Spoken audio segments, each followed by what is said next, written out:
Now let's head back to Joe's garage in Tustin, California.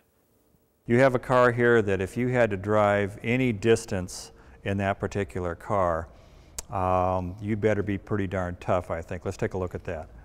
Oh, A 1928 Bugatti. This perhaps is the most special car, most loved car you have in your collection? you know, people ask me all the time, what do you think about your cars? And which one is your favorite? And I say, you know, it's like your kids. There's never a favorite. You like them all. But I have to be honest, I've always wanted, and when I finally got a Bugatti, yeah, that's my favorite.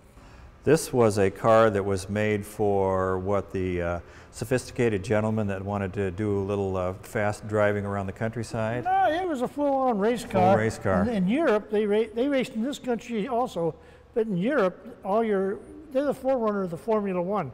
And they used to run at Monaco, and they ran at a few other places. I can't I can't pronounce the name properly. The power plant on this, what do you have for a motor? It's a supercharged four-cylinder.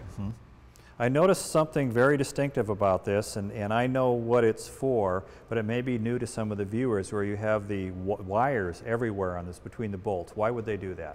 Well, the purpose of the wires, it turns one way through one side and the reverse with the other side.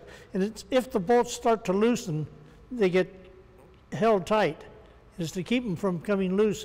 These cars did vibrate a little bit, and you'd lose a bolt or something like that, you'd lose a race. So they safety wired all the bolts on the car. Was that something common back then? Because Bugattis are the only ones I remember doing that. Did other race cars do it?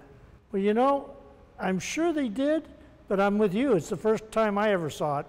I mean, on a race car. The story I've heard is Mr. Bugatti would not sell you one of his cars until you had a meal with him, and he wanted to see if you were refined enough, what your table manners were like, and if you if you met his criteria, then he would sell you a car. I've never heard that, but it sounds good. Yeah, it does sound good.